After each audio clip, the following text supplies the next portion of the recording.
Today I'll be cooking 3 different types of steaks on the Chudbox: 2 New York strip, 2 ribeyes, and 2 top sirloins. I patted them Please dry stay just tuned. because they were really wet, and then I put some Redmond salt on them, and now they're just resting with the salt for about a half hour. We're just going to use some salt and a little bit of pepper on our steaks to do the flavoring.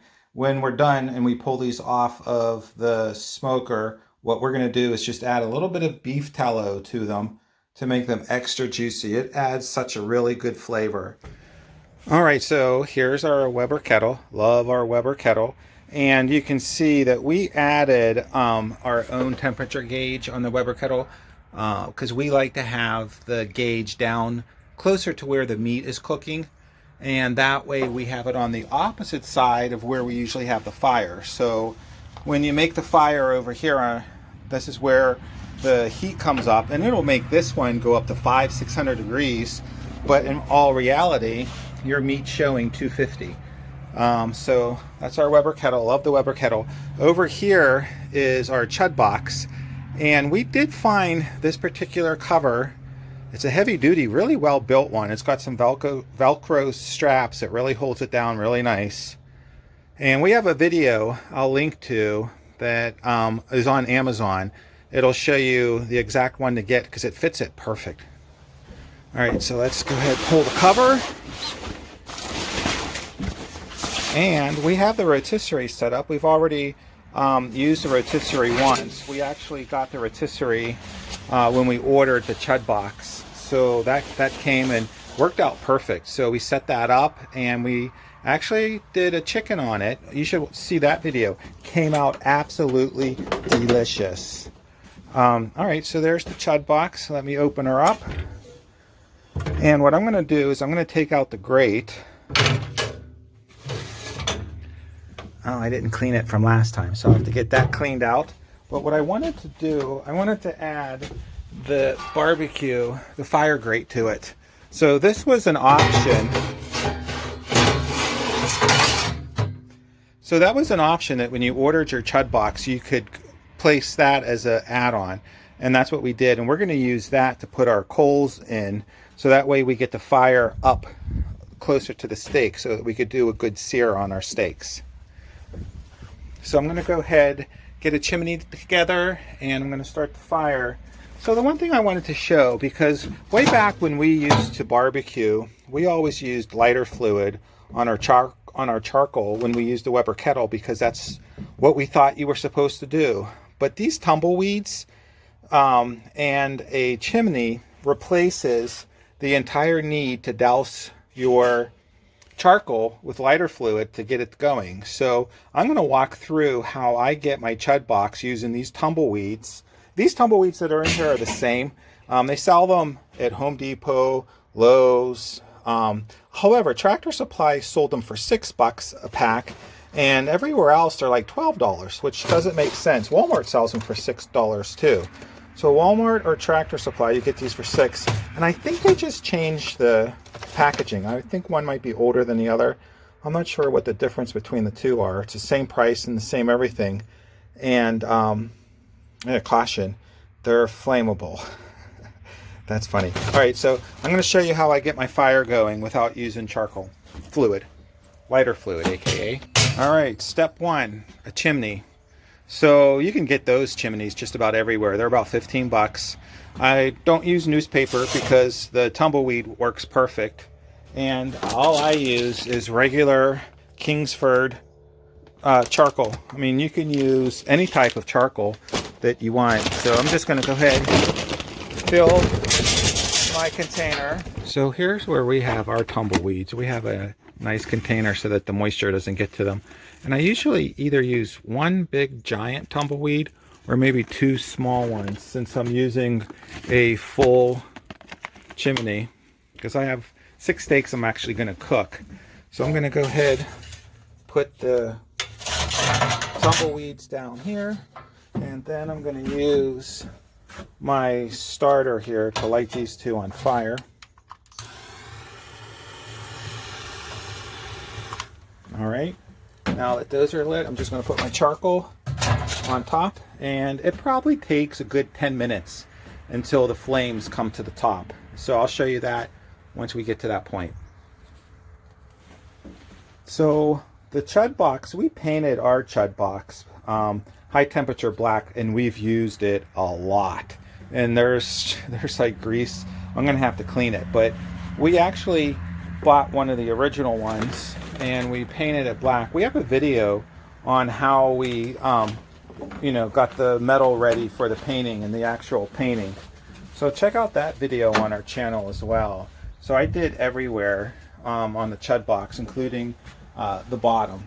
I didn't want it to rust anywhere. So for this, all I'd have to do is take a sponge to it, get this cleaned up, stop the rust from forming altogether. So let's see. Yeah, she's looking pretty good. All right, so I'm going to go ahead, let the smoke, let this burn through, and then I'll be back. And as you can see, the flames are starting to come up. We're going to wait till they come all the way to the top and everything's lit. So as it's lighting, the smoke is intense. There's so much smoke that you can't stand up here. But now, since the majority of the coals are lit, the smoke has really subsided. I mean, there's really not that much smoke. So what I'm going to do, while that's still flaming, over here we have a couple containers with different types of wood. I think we're going to go with some mesquite. I'm going to add a couple pieces of mesquite. This wood you can buy. It's right next to the charcoal, and they have like the Fogo charcoal. They have all types of different types of charcoal, and they also have different types of wood like this at the same place. Home Depot, Lowe's, anywhere you get charcoal, you can get this wood. So I'm just going to add a couple pieces to add some smoky flavor while we're cooking. All right, so I think we're in good shape now with the coals. So I'm going to go ahead and dump these. I'm going to dump them on one side so that way I have a hot side and a cold side, so that once the steaks are done being seared, I can move them over. So I'm going to go ahead and add the wood, get the wood going. And then I'm also going to take and just flatten this out just a little bit. Move them around. Okay. All right, that looks good. So now I'm going to go ahead, put my grate back on that I have sitting here. Let that heat up. I'm going to go ahead and... So I have the door open. I'm going to put the door maybe on the second hinge. Now I'm kind of ashamed on how dirty the Chudbox is. I'll have to get that cleaned up. It's been a wonderful season all summer long cooking, and we just cooked so often because we're trying to live the carnivore lifestyle that we don't have time to clean as much as we would like to. Oh, let me open the chimney. We'll put that at full. Yeah, so I'm thinking this winter what I'm going to do is take the Chudbox into my garage and get this a really good cleanup. There's a few spots where some dew sits that caused a little bit of rusting. There's a little bit right there. So if you take a light black sandpaper that's meant for wet, you can sand the rust off really easily. It comes right off, and then you can just hit it with high temperature black paint again. Comes out really nice. I'll do an updated video on cleaning the Chudbox and maybe touching up it with paint too, so that way I can show you how I do it. All right, so back at the Chudbox, you can see that the temperature gauges are not budging, and they really shouldn't be budging because the coals are above the gauges because I'm doing a cook on top here. So all right, so it looks like we're ready to put some steaks on. So let me go ahead and move the table. All right, so for this cook, I have 2 New York strips, I have 2 top sirloin, and I have 2 choice ribeyes. So just went through the freezer to try to clean up some of the older steaks. So I'm going to go ahead and add them on right over the fire. I'm going to do an initial sear on them.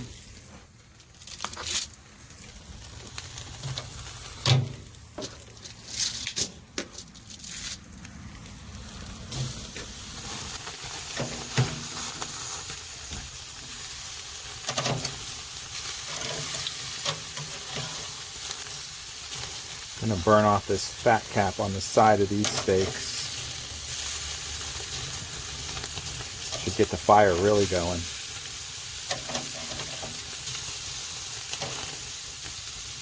Alright, we got a nice sear going. Let's get that on all the sides. So the one thing that we do is we cook our steaks to temperature, and we always use our instant read thermometer. Best thing ever created. That way we get the internal temperature perfect to what we like.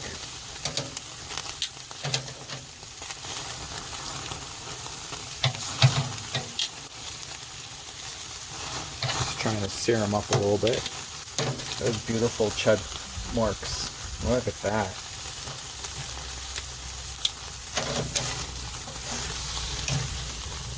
Yeah, that side could use a little bit more.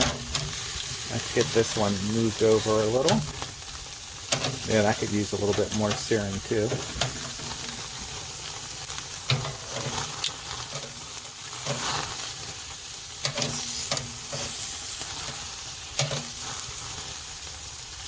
So this is how we like to cook our steaks. I mean, you guys could, however you prefer to cook yours. I'm just showing you what works for us. So we'll sear the outside, put a nice crust on it, then we'll move it over away from the direct heat, and then we'll just let them come to temperature over there. So first thing I want to do is get a nice sear on these.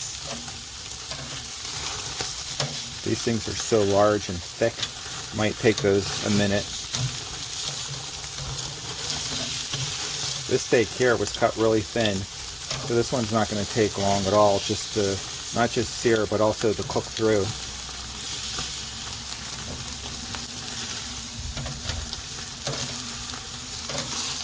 Alright, look at that. That's coming out pretty nice. We'll move that one over. Put that one in the direct blast. We'll put this one on the outskirts so it stays nice and warm.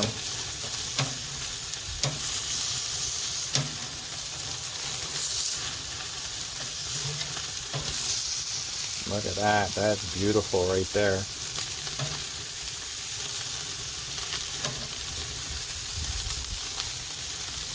Alright, that one's good and seared up for us. Yes, nice.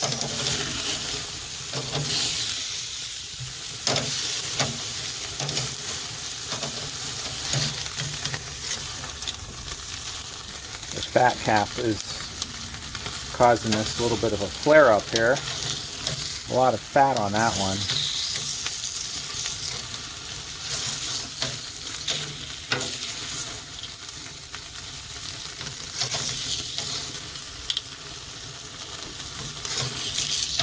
Oh, it smells just wonderful.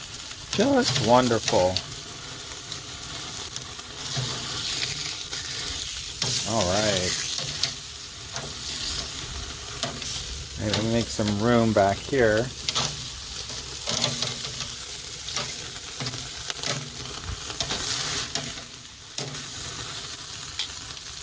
A lot of fat. That fat cap's really rendering. I'm going to put it on the side, let it render good. Yeah, look at that.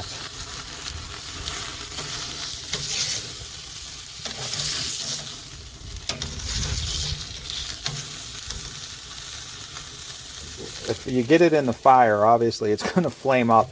Been there, done that multiple times. So I'm going to go ahead, let this heat up, and then I'll close the lid. Let these come to temperature.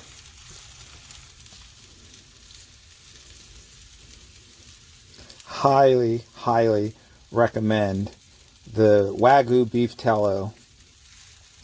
I mean, look at how that just glistens all over it. Adds the best flavor to steak every time. Just smear that in like some good butter. Let that heat up on there. Put some on the other ones. Alright, they're coming along really nice. Let me take another temperature probe. Alright, if you're looking, you ain't cooking, so I'm not cooking. So I keep taking temperatures.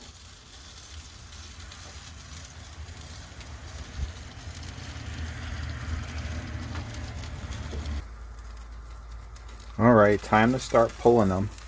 They're starting to hit the internal temperature of where we want them. So we're going to start pulling these. So what are these top sirloins? They have a little ways to go.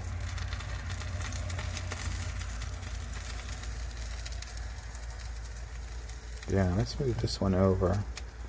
Move them a little closer to the fire.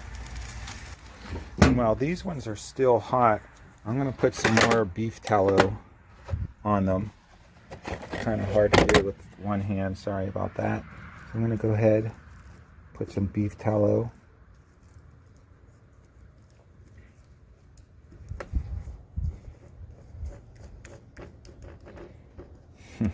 Look at that. The thing of beauty right there.